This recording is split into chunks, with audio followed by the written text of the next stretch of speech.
I want to take a moment to review some of the major mistakes that people make as they begin to consider gifting as a program for their participation and how you can avoid those. And we're going to start with the first of three concepts that we want to talk to you about. And the first one is that so many people come into the gifting programs that are available with the mindset of an MLMer. And an MLMer is someone who's come out of a network marketing experience, and they immediately get into gifting and they begin to promote gifting as if it were an MLM. Now, there's a problem with that.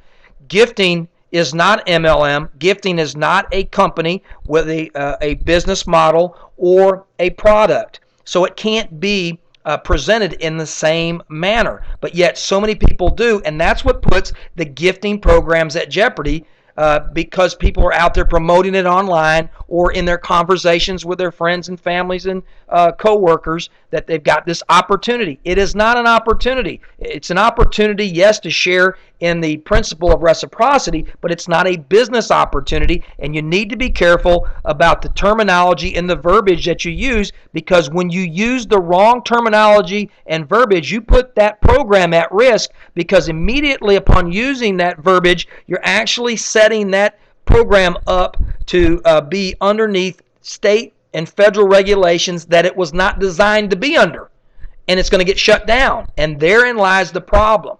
Now, the next issue that we find is that a lot of times individuals have a hard time with the idea of giving first in the gifting process, and that is just an entirely different mindset that so many people have. It's always, in this world, it's me, me, me, me. Well, the power of reciprocity is releasing something out without the expectation of getting anything in return, and yet watching the whole concept of reciprocity become live and active before your very eyes. It works. It's real. But the lack of understanding of it is why so many people are broke, because they have no idea how it works. And so once you do that, you are really releasing your opportunity to participate in that very powerful biblical principle. Now, I'm amazed at so many people who would kind of be struggling with that whole idea, when yet they're coming out of typically scenarios where they've paid companies hundreds of dollars a month in auto ships month after month after month, yet never earning anything, and they were willing to give that big major $1 million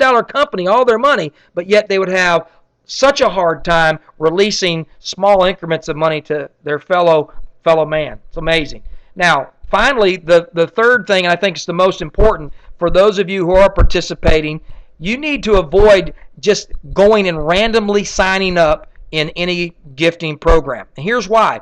Most gifting programs have a very unique matrix that is built in that allows the participants to have an organized flow of how they gift and how gifts are received. It's very powerful. But yet these matrices are not understood by the common network marketer, who basically goes into these gifting programs with the idea that they're going to sling mud and throw a bunch of enrollments that all belong. So they enroll 20 people to themselves, whereas they actually should have been enrolling people next to the last person who got in, which continues a line of enrollment, which is a true follow me into the various steps in the matrix. If I'm you and I'm looking at a new matrix, I'm going to ask, are we doing a true follow me where I'm enrolling with the last person in your matrix? Because if not, don't you dare get in, because it's a setup for failure, because that method of building these gifting matrices, much like these network marketers do, creates incredible gaps and scenarios by which people do not ever get the return equitably for their participation. Yes, they get return, but it could be much better and much powerful when everybody works together.